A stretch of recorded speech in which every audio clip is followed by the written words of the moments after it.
Hello dear student, कैसे हो आप लोग। स्टूडेंट, आज के इस वीडियो में हम क्लास 12 हिंदी के जितने भी स्टूडेंट हैं और इस बार 22 फरवरी 2024 को हिंदी का पेपर देने वाले हैं, तो क्लास 12 हिंदी का एक 2022 का एक वायरल पेपर लेकर आए हैं। 2022 में ऐसे आपका आया था हिंदी का पेपर। आज की इस वीडियो में हम आपको बताने वाले हैं, और ये जो पेपर है आपका कैसे आया था, इसके कैसे महत्वपूर्ण प्रश्न हैं, किस तरह से पूछा गया था, आज की इस वीडियो में हम आपको पूरी जानकारी देने वाले हैं। इस मॉडल पेपर का सारा महत्वपूर्ण प्रश्न बताएंगे और ये भी बताएंगे कि कैसे आपका पेपर पूछा जाएगा। बहुत ही ज़्यादा इंपॉर्टेंट वीडियो है क्लास 12 हिंदी के स्टूडेंट के लिए। यहाँ पर देख सकते हैं अनुक्रमांक रहेगा, फिर यहाँ पर नाम रहेगा, उसके बाद में मुद्रित पृष्ठ संख्या रहेगा, उसके बाद में पेपर कोड देख सकते हैं 301 DI, ये पेपर कोड है आपका। यहाँ पर ये देख सकते हैं, ये 2022 का पेपर है। सेम इसी प्रकार से 2023 का आया था, वो भी वीडियो हमने बना दिया है। ये 2022 का पेपर है। कैसे आया था आज की इस वीडियो में आपको पता चलेगा। हिंदी का पेपर है, सबसे ज़्यादा इम्पॉर्टेंट है। समय 3 घंटा 15 मिनट है। आप लोगों को पता होगा सभी सब्जेक्ट में यही दिया जाता है। पूर्णांक 100 नंबर का है। ये साहित्यिक हिंदी का पेपर है, याद रखिएगा। जो हमारे आर्ट्स के विद्यार्थी हैं इनके लिए ये साहित्यिक हिंदी का पेपर है। सामान्य हिंदी के लिए अलग पेपर आता है, लेकिन ये साहित्यिक हिंदी के विद्यार्थी के लिए पेपर है। इस पेपर को मैं पूरा सॉल्यूशंस के साथ में बताने वाला हूँ। यहाँ पर देखिए, ये 2 भागों में डिवाइड होता है, जिससे आपको पता ही होता है। 50 नंबर का आपका एक भाग होता है खंड का, फिर खंड खा आपका 50 नंबर का होता है। तो यहाँ पर देखिए, सबसे पहले प्रश्नोत्तर नंबर 1 से स्टार्ट है आपका। प्रश्नोत्तर नंबर 1 से स्टार्ट है। 5 प्रश्न आपका गद्य से रिलेटेड पूछा जाएगा। देखिए बोर्ड एग्जाम में कैसे पूछा जाता है। सबसे पहले देखिए का नंबर का दिया हुआ है कि खड़ी बोली गद्य की प्रथम रचना है। खड़ी बोली गद्य की प्रथम रचना है, किसकी है? ए आपका राजा भोज का सपना।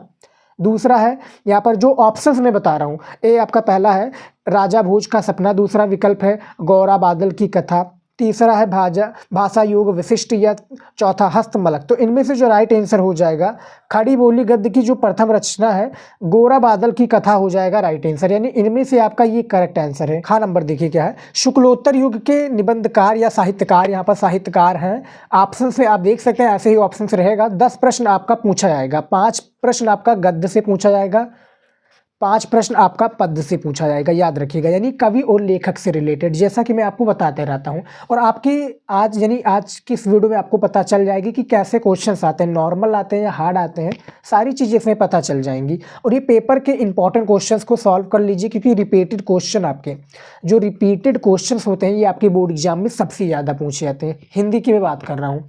तो आप देखिए, शुक्लोत्तर युग के जो साहित्यकार हैं वो हजारी प्रसाद द्विवेदी जी हो जाएंगे, इनमें से राइट आंसर। उसके बाद में देखिए गा नंबर, नीर का निर्माण फिर रचना विधा है। तो इनमें से जो आपका आत्मकथा हो जाएगा राइट आंसर, यहाँ पर दूसरा विकल्प है। यानी 4 आपको ऑप्शंस दिए जाएंगे सभी सब्जेक्ट में। उसके बाद में घा नंबर है, लोकायतन कृति के रचनाकार कौन है? तो इनमें से सुमित्रा नंदन पंत हो जाएंगी, जो कि इन्हीं की रचना है। अड़ा नंबर है, कितने नावों में कितने बार किस युग की रचना है? कितने नावों में कितनी बार किस युग की रचना है? तो वो आपका प्रयोगवाद। समझ में आ गया। इनमें से किसी का भी विकल्प आपको गलत लग रहा है तो कमेंट में ज़रूर बताइएगा। देखिए, तो हमारा जो गद्य यानी गद्य से संबंधित था, ये हमारा 5 प्रश्न कंप्लीट हो चुका है। अब हमारा आ जाता है प्रश्नोत्तर नंबर 2। प्रश्नोत्तर 2 का आ जाता है, प्रेम माधुरी रचना के कवि कौन है? प्रेम माधुरी रचना के कवि कौन है, हमने काफ़ी बार बताया है। इनमें से भारतेंदु हरीशचंद्र जी हो जाएगा। और जो आपका क्या है, जो कवि वाला से रिलेटेड आपका जो फर्स्ट चैप्टर है प्रेम माधुरी, वो इन्हीं की है, याद रखिएगा। खा नंबर है, छायावाद युग की रचना है। छायावाद युग की रचना कौन है? कामायनी, जो कि जयशंकर प्रसाद जी की रचना है। साकेत, जो कि किसकी रचना है? मैथिली शरण गुप्त जी की। उसके बाद में देखिए गा नंबर, प्रयोगवाद की समय सीमा मानी जाती है। जो प्रयोगवाद है इसकी जो समय सीमा मानी जाती है वो कब से कब तक मानी जाती है? तो इनमें से आपका सन 1943 से 1953 तक ये प्रयोगवाद की समय सीमा मानी जाती है। उसके बाद में देखिए, ये देखिए घा नंबर, नई कविता से संबंधित जो पत्रिका है वो कौन सी है? नई कविता से संबंधित पत्रिका का क्या नाम है, ये आपको बताना है। नई कविता से, तो इनमें से आपका जो राइट आंसर हो जाएगा ज्ञानोदय हो जाएगा, इनमें से सही विकल्प। उसके बाद में देखिए, साकेत की रचना हुई किस युग में? भारतेंदु युग, जो कि मैथिली शरण गुप्त जी हैं इसके रचनाकार, याद रखिएगा। साकेत हो गया, भारत भारती हो गया, ये मैथिली शरण गुप्त जी की रचना है। एक एक नंबर का आपका होता है, बहुत ही ज़्यादा इंपॉर्टेंट होता है। उसके बाद में देखिए तीसरा क्या पूछा गया प्रश्नोत्तर, कि निम्नलिखित गद्यांश पर आधारित प्रश्न का उत्तर दीजिए। यानी निम्नलिखित में से 5 आपका प्रश्न होगा। ये देखिए यहाँ पर देखिए ये 5 प्रश्न है, इसके यानी 5 प्रश्न का आपको उत्तर देना है। प्रत्येक जो प्रश्न होगा कितने कितने नंबर का होता है ये देख लीजिए। प्रत्येक प्रश्न आपका 2-2 नंबर का होगा। 5 प्रश्न होगा 2 नंबर का होगा तो 5 दूनी 10 कंप्लीट हो जाएगा। यहाँ पर देखिए जो गद्यांश है ये किस चैप्टर से लिया गया है। 2 आपका गद्यांश पूछा जाएगा, ये मैं दिखा दूँ अथवा करके। ये देखिए अथवा कर आपका 2 गद्यांश पूछा जाता है। करना किसी एक को हो जिसके लिए आपको एग्जामिनर 10 नंबर देगा। तो मैं बता दूं ये किस चैप्टर से लिया गया है। आपने क्या है भाषा और आधुनिकता जो चैप्टर आपका है क्या है भाषा और आधुनिकता पढ़ा होगा, जो कि जो लेखक है प्रोजी सुंदर रेड्डी, प्रोजी सुंदर रेड्डी साहब हैं यानी रचनाकार, इसके एक प्रकार से लेखक, जो कि भाषा और आधुनिकता चैप्टर से लिया गया है। इसके जो लेखक हैं कौन है, इसके लेखक प्रोजी सुंदर रेड्डी है। तो जो पहला प्रश्न था हमने इसका राइट आंसर दे दिया। इसका आपको संदर्भ लिखना है और 2 नंबर अपना कंप्लीट कर लेना है। उसके बाद में देखिए किसके प्रभाव में कोई चीज़ मान्य नहीं होती, तो इसका आंसर आपको इसी में मिलेगा, यानी इसका आंसर जो है आपको इसी गद्यांश में मिल जाएगा। ये देखिए जो प्रश्न पूछा गया था कि किसके प्रभाव में कोई चीज़ मान्य नहीं होता, तो ये देखिए इसका आंसर आपको इसी में मिल जाएगा। आराम से ढूंढिएगा, वीडियो को रोक कर भी आप ढूंढ लीजिएगा, प्यार से मिल जाएगा। देखिए 2 प्रश्न सबसे ज़्यादा इंपॉर्टेंट होता है जो कंपलसरी होता है। एक आपका रेखांकित अंश की व्याख्या, जैसा कि यहाँ पर जो रेखा खींची हुई है कि रमणीयता, यहाँ पर देखिए रमणीयता और नित्य नूतनता अन्योन्यश्रित है। रमणीयता के अभाव में कोई भी चीज़ मान्य नहीं होती। तो हमें तक याद क्या है व्याख्या करना, इसका जो लेखक है प्रोजी सुंदर रेड्डी वो कहना क्या चाहते हैं, उनके अनुसार से क्या चैप्टर से रिलेटेड है ये आपका होगा। तो एक रेखांकित अंश की व्याख्या हो गया और उपयुक्त पाठ और शीर्षक के नाम। ये बोर्ड एग्जाम में हर साल पूछा जाता है, हर एक टॉपिक में, चाहे वो आपका गद्यांश हो या पद्यांश हो, दोनों में पूछे जाएंगे। उसके बाद में देखिए अथवा लगकर बाकी का जो 3 प्रश्न आपका रहेगा इसी गद्यांश में आपको इसका आंसर मिल जाएगा। आप ढूंढिएगा, प्यार से आराम से मिल जाएगा। अब अथवा मान लीजिए कि आपको वो वाला नहीं समझ में आ रहा तो आप ये वाला कर लीजिएगा, जो कि क्या है, जो ये कि हम और हमारा आदर्श, चैप्टर का नाम है हम और। जब आप पूरे गद्यांश को आराम से पढ़ेंगे, हम और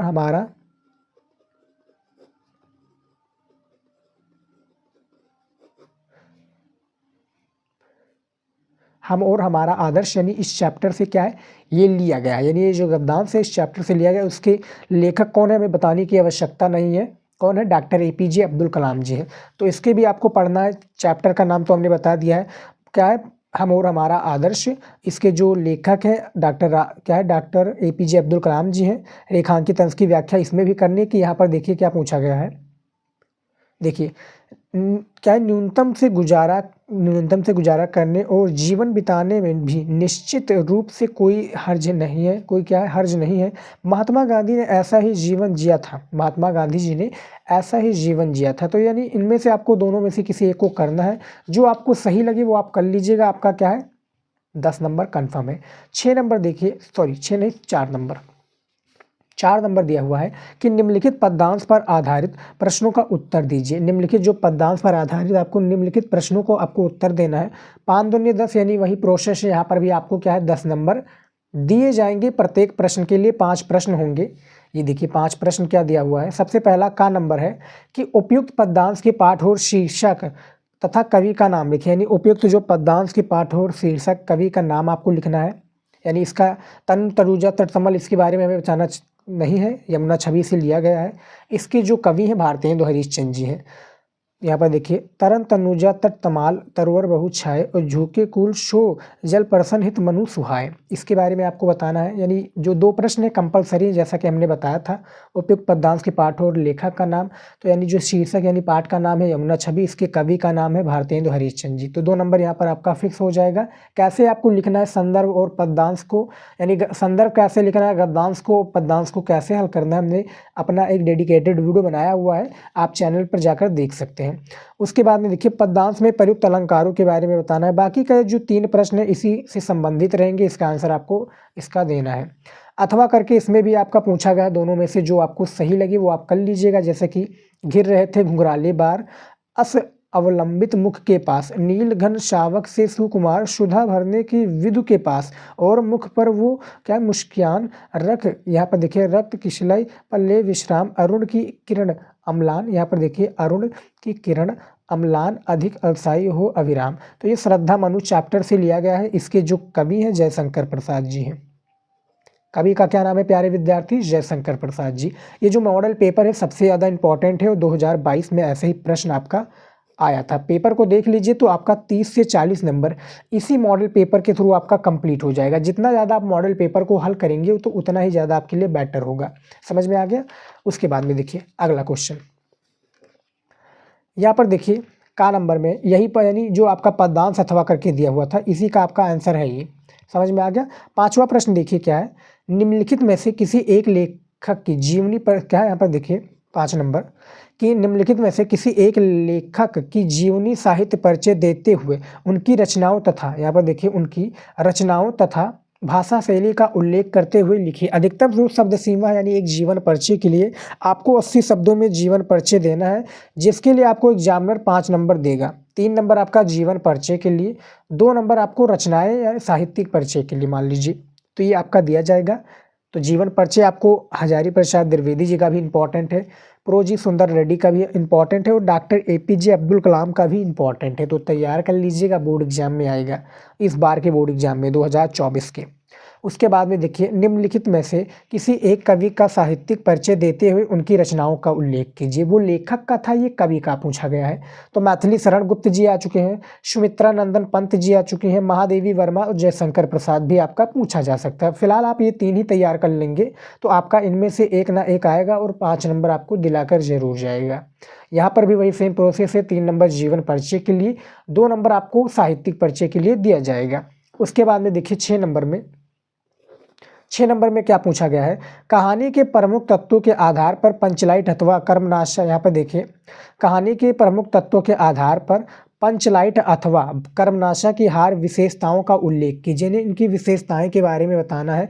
अब यहाँ पर भी अथवा दिया है, बहादुर कहानी का यानी बहादुर का चरित्र चित्रण करना, यानी आपको 2 जगह अथवा देने को मिल जाएगा और ये हर साल आने वाला टॉपिक है और इस बार भी आएगा। ये आप तैयार कर लेंगे तो आपका जो 12th में आपका हमेशा आता, ये नहीं कि आए ना, आप जाकर पिछले 5 साल का भी पेपर उठाकर देख लेंगे तो ये पूछा गया है। तो पंचलाइट, कर्मनाशा की हार या बहादुर, ये तीनों टॉपिक तैयार कर लीजिएगा, इनमें से सारा आपका आएगा और एक टॉपिक आपको 5 नंबर दिलाकर जाएगा। 80 शब्द सीमा में आपको लिखना रहता है। समझ में आ गया? इसको आपको 80 शब्द सीमा में लिखना है, 5 नंबर इसके लिए भी यहाँ पर देख सकते हैं 5 नंबर दिया जाता है। समझ में आ गया? अब चलिए देखते हैं अगला। यहाँ पर देखिए 7वां टॉपिक क्या पूछा गया है, स्वपठित खंड काव्य के आधार पर किसी एक खंड की, यहाँ पर देखिए जो स्वपठित खंड काव्य के आधार पर किसी एक खंड काव्य के एक प्रश्न का उत्तर दीजिए। किसी एक खंड काव्य के एक प्रश्न का उत्तर आपको देना है, किसी एक खंड काव्य का। जैसे हर एक डिस्ट्रिक्ट का यूपी बोर्ड के जो विद्यार्थी हैं उनका अलग अलग डिस्ट्रिक्ट का अलग अलग लगेगा, अलग अलग क्या है लगेगा खंड काव्य। जैसे कि हमारे यहाँ पर क्या चल रहा है, हमारे यहाँ पर त्यागपति चल रहा है। ये देखिए हमारे यहाँ पर त्यागपति चल रहा है। त्यागपति के नायक जो कि हर्षवर्धन जी हैं, नायिका जो कि कौन है, नायिका हर्षवर्धन जी की बहन जो है राजश्री है और जो हर्षवर्धन जी हैं एक प्रकार से इनके नायक। तो हमारे यहाँ पर त्यागपति चल रहा है। आपके डिस्ट्रिक्ट में जो चल रहा होगा बताइएगा, हम उस पर वीडियो जरूर बनाएंगे। तो ये त्यागपति वाला से संबंधित था। किसी के यहाँ पर रश्मरथी यानी कर्ण वाला चल रहा होगा तो इस पर भी हमने वीडियो बना रखा हूँ अपने सेकंड चैनल पर। सत्य की जीत पर भी आपका पूछा जाएगा। श्रवण कुमार मुक्त यज्ञ यानी गांधी से रिलेटेड गांधी जी की पूरी विशेषताएं बारे में बताना रहेगा। तो जो चलेगा आप हर अलग अलग डिस्ट्रिक्ट का आप अपना लीजिएगा। समझ में आ गया? तो जो हमारा यहाँ तक टॉपिक था 50 नंबर वाला हमने यहाँ तक कंप्लीट कर लिया। हमारा यहाँ तक 50 नंबर कंप्लीट हो चुका है। अब चलिए देखते हैं अगला। ये देखिए अब हमारा आ चुका है खंड खा। हमने अभी तक 50 नंबर कंप्लीट कर लिया है। अब हमारा क्या पूछा गया है, खंड का खा पूछा गया है। इसमें भी आपका 50 नंबर कंप्लीट करना है। कितने नंबर करना कंप्लीट करना है? 50 नंबर। प्रश्नोत्तर नंबर 8 का क्या पूछा गया है कि निम्नलिखित संस्कृत गद्यांशों में से किसी एक का संदर्भ सहित हिंदी में अनुवाद कीजिए। निम्नलिखित संस्कृत गद्यांशों में से किसी एक का संदर्भ सहित आपको अनुवाद करना है। यहाँ पर क्या आपको करना है, संदर्भ लिखना है, उसका हिंदी में अनुवाद करना है। यानी जैसे आपका संस्कृत में दिया हुआ है तो इसका आपको हिंदी में अनुवाद करना है। तो सबसे पहले आपको करना क्या है, सबसे पहले आपको अच्छे से पढ़ लेना है। नहीं आ रहा है तो अच्छे से पढ़ लीजिए, फिर आपको चैप्टर का नाम पता चल जाएगा। जैसे कि यहाँ पर चैप्टर का नाम दिया हुआ है आत्मज्ञा एवं सर्वज्ञा। आत्मज्ञा और सर्वज्ञा चैप्टर से ही आपका जो संस्कृत का गद्यांश लिया हुआ है। संदर्भ कैसे लिखना है कि प्रस्तुत खंड क्या है, प्रस्तुत संस्कृत भाग से संबंधित है। कैसे लिखना है, हमने वीडियो बना रखा है, ज़्यादा आपको समझ में आएगा। नहीं तो आप इस तरह से लिखिएगा कि प्रस्तुत क्या है, प्रस्तुत संस्कृत भाग से संबंधित आत्मज्ञान सर्वज्ञ चैप्टर से उद्धृत है। इस तरह से आप छोटा सा इसका संदर्भ होता है, ज़्यादा बड़े में आपको लिखने की कोई आवश्यकता नहीं है। अब मान लीजिए कि जिस तरह से आपका हिंदी गद्य पद्य था, सेम इसी प्रकार से ये संस्कृत का भी है। इसमें भी आपका ये अथवा करके पूछा गया है, यानी दोनों में से किसी एक को आपको करना है। मान लीजिए ऊपर वाला नहीं आ रहा तो आप ये क्या कर लीजिएगा, ये महामना मालवीय वाला, महामना मालवीय से हर एक बार क्या है, हर साल पूछा था एक ना एक गद्यांश। आप पिछले साल 2023 का भी पेपर देखेंगे तो इस चैप्टर से पूछा गया है कुछ ना कुछ आपका। तो ये वाला आपको जो महामना मालवीय है और संस्कृत भाषायाम महत्तम, इस दो चैप्टर के आपके सारे गद्यांश को संस्कृत को पढ़ लीजिएगा, उससे आपका बाहर नहीं आएगा, मैं गारंटी लेता हूँ। और आपको 7 नंबर दिलाकर जरूर जाएगा। इसके लिए क्या है, 2 नंबर आपको दिया जाएगा संदर्भ के लिए, 5 नंबर आपको हिंदी में जब आप इसका मीनिंग बताएंगे, इसका अनुवाद करेंगे, तब आपको 5 नंबर दे दिया जाएगा। उसके बाद में देखिए खा नंबर कि निम्नलिखित संस्कृत श्लोक यानी पद्यांश, जिस तरह से हिंदी में पद्यांश था, सेम इस प्रकार से ये आपका श्लोक कह लीजिए या पद्यांश कह लीजिए, एक सहित यानी इनमें से किसी एक का संदर्भ सहित हिंदी में अनुवाद करना। यहाँ पर भी आपका 2 दिया हुआ है अथवा करके। ये आप निपुण दिलीप वाला भी कर सकते हैं, या आप ये सुभाषित रत्नान वाला भी कर सकते हैं। दोनों में से किसी एक को करना है, जिसके लिए 7 नंबर दिया जाएगा। संदर्भ लिखना है और हिंदी में इसका मीनिंग बताना है। समझ में आ गया? ऐसे ही आपको हल करना है। उसके बाद में देखिए 9 नंबर, निम्नलिखित में से किन्हीं 2 प्रश्नों का उत्तर दीजिए, यानी 2 प्रश्नों का उत्तर आपको संस्कृत में देना है। 2 प्रश्न का आपको उत्तर देना है। यहाँ पर जैसे मान लीजिए हंस पूतिका कस्य दूता अस्ति, इसके बारे में दे दीजिए। विद्यार्थी की त्यजते, तो विद्यार्थी एक प्रकार से सुख त्यजते, तो इसके बारे में बताना है। कस्य शासितनाथ शमनीत सर्व राजमंडलम, इनके बारे में, यानी 2 प्रश्न का आपको उत्तर देना है। प्रत्येक प्रश्न पर आपको 2 नंबर दिया जाएगा, 4 नंबर कंप्लीट हो जाएगा। ज़्यादा से ज़्यादा आप तैयार कर लीजिएगा। जो ये चैप्टर है भाषा और क्या, संस्कृत भाषा महत्तम, आत्मज्ञा सर्वज्ञ, जातक कथा, सुभाषित रत्नान, उसके बाद में क्या है, और राजा क्या भोजस्सुदार्यम, ये जो चैप्टर है इसी से आपका संस्कृत का प्रश्न आएगा, बाहरी कोई भी प्रश्न नहीं आएगा। 10 नंबर प्रश्न देखिए क्या है, ये देखिए का नंबर का है, श्रृंगार अथवा रौद्र रस की परिभाषा या करुण रस हास रस की भी परिभाषा पूछा जा सकता है, तो इसको भी आप तैयार कर लीजिएगा। परिभाषा और इसका कैसे लिखता है हमने बता रखा हूँ, जैसे करुण रस और हास रस का, इसका भी आंसर आपको वीडियो मिल जाएगा। उसके संदेह अथवा अतिशयोक्त अलंकार, रूपक अलंकार, अनुप्रियास अलंकार का भी पूछा जाएगा, तो इसको भी आप तैयार कर लीजिए। शोधाहरण सहित, यहाँ पर देखिए शोधाहरण लिखिए। उसके बाद में कुंडलिया अथवा हरि गीत का छंद का लक्षण लिखते हुए उसका एक एक उदाहरण दीजिए, यानी प्रत्येक प्रश्न आपका 2-2 नंबर का है, किन्हीं एक का करना है जो कि अथवा लगा है, जैसा कि यहाँ पर आप देख सकते हैं। चाहे आप ये वाला कर लीजिए, ये वाला कर लीजिए, ये वाला, यानी तीनों अलग अलग है। रस, अलंकार, छंद, समझ में आ गया? तो ये 2-2 नंबर का टॉपिक है, बहुत ही ज़्यादा इंपॉर्टेंट है, तैयार कर लीजिएगा। 11 नंबर है, निम्नलिखित में से किसी एक विषय पर अपनी भाषा शैली में निबंध लिखिए, यानी किसी एक टॉपिक पर अपनी भाषा शैली में आपको क्या है, निबंध लिखना है। यहाँ पर देखिए वृक्षारोपण से लाभ, वृक्षारोपण से लाभ, भारतीय समाज में नारी का महत्व, परहित सरिष धर्म ना भाई भाई के बारे में, जीवन में स्वास्थ्य शिक्षा की क्या उपयोगिता है इसके बारे में बताइए, यदि मैं प्रधानमंत्री होता तो भैया क्या क्या करता, ये बताना है आपको। 9 नंबर का आपका निबंध है।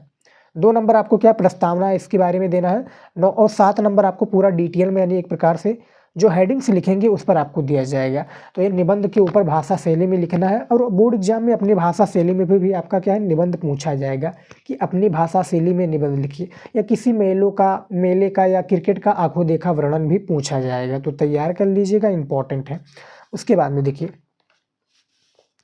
यहाँ पर देखिए 12 नंबर में क्या है, सचनम, यहाँ पर देखिए सच एनम का संधि विच्छेद क्या हो जाएगा, तो इनमें से आपका सत प्लस चैनम हो जाएगा। पूर्ण चंद का सही संधि विच्छेद क्या हो जाएगा, तो इनमें से आ हो जाएगा। दुख क्या है, परियोन्नति का संधि विच्छेद, तो दुख प्लस परियोन्नति का सही संधि विच्छेद। अनुरूप में समास आपका अव्ययभाव हो जाएगा अनुरूपम में। अगला देखिए क्या है, यहाँ पर देखिए रक्त वस्त्रम में समास कौन सा है, तो उनमें से कर्मधारण हो जाएगा, यानी 1-1 नंबर का 2 आपका पूछा जाएगा। संधि विच्छेद आपका 3 पूछा था 1-1 नंबर का। ये जो शब्द रूप है ये आपके साहित्यिक हिंदी में इस बार क्या है, हटा गया है, तो इसको आपको नहीं तैयार करके जाना है ना, आपको क्या है एक प्रकार से धातु लकार और ये सब तैयार करना है। आपका नया टॉपिक जो ऐड हुआ है मैं आपको बता दूं, प्रत्यय भी आपका है बोर्ड एग्जाम में। तो जैसे महत्वा में कौन सा प्रत्यय है, त्वा हो जाएगा, महत्वा यानी वाणी जो आप निकल रही है उसी प्रकार से बताना है। दत्वा में कौन सा है, तो कत्वा हो जाएगा। इनमें से सारा ही टेंशन। तो प्रत्यय मैं बता दूं आपका, प्रत्यय, समास, संधि विच्छेद, उसके बाद में विभक्ति भी है आपका। रेखांकित पदों में से किसी एक विभक्ति का संबंधित, जैसे कि विद्यालय परितः उदानम अस्ति, तो विद्यालय परिता, अबता परिता, समया निक्सा हा प्रतियोगी, इनमें से किसी एक का करना है आपको। जो क्या है इसमें विभक्ति का नाम बताना है, वो सूत्र लिखना है। तो सूत्र यानी जिसका नियम हमें बताना है, तो अबिता परता समया निक्सा हा प्रतियोगी इसका सूत्र हो गया, और इसका जो विभक्ति होगा यानी विभक्त हो जाएगा वो द्वितीय विभक्त हो जाएगा। इतना आप लिख दीजिएगा, आपको 2 नंबर मिल जाएगा विभक्त में। समझ में आ गया। उसके बाद में देखिए ये जो हमारा क्या है 2 प्रश्न था, यानी हिंदी में इसका क्या है, या फिर हिंदी में अनुवाद करना था, ये वाला हमारा जो है कट चुका है। अब हमारा नया टॉपिक जो ऐड हो चुका है 2024 के न्यू सिलेबस के आधार पर, वो ऐड हो चुका है पत्र लेखन। क्या आ चुका है, पत्र लेखन आ चुका है, जो कि सबसे ज़्यादा इंपॉर्टेंट है। तैयार कर लीजिएगा और 8 नंबर अपना कंफर्म कर लीजिएगा। कैसे पत्र लिखना है, यानी जो पत्र लेखन है कैसे आपको लिखना है बोर्ड एग्जाम में, हमने इस पर डेडिकेटेड वीडियो बनाया हुआ है, जाकर आप चैनल पर ज़रूर देख लीजिएगा। फिलहाल आज की इस वीडियो में इतना ही था, जो कि हमने पूरे पेपर का सोल्यूशन भी बताया है कैसे हल करना है, और भी जो इंपॉर्टेंट क्वेश्चन आपको चाहिए हिंदी से रिलेटेड, आपको वीडियो हमारे चैनल पर मिल जाएगा। फिलहाल आज की इस वीडियो में इतना ही, मिलते हैं नेक्स्ट वीडियो में नए टॉपिक के साथ। जय हिंद।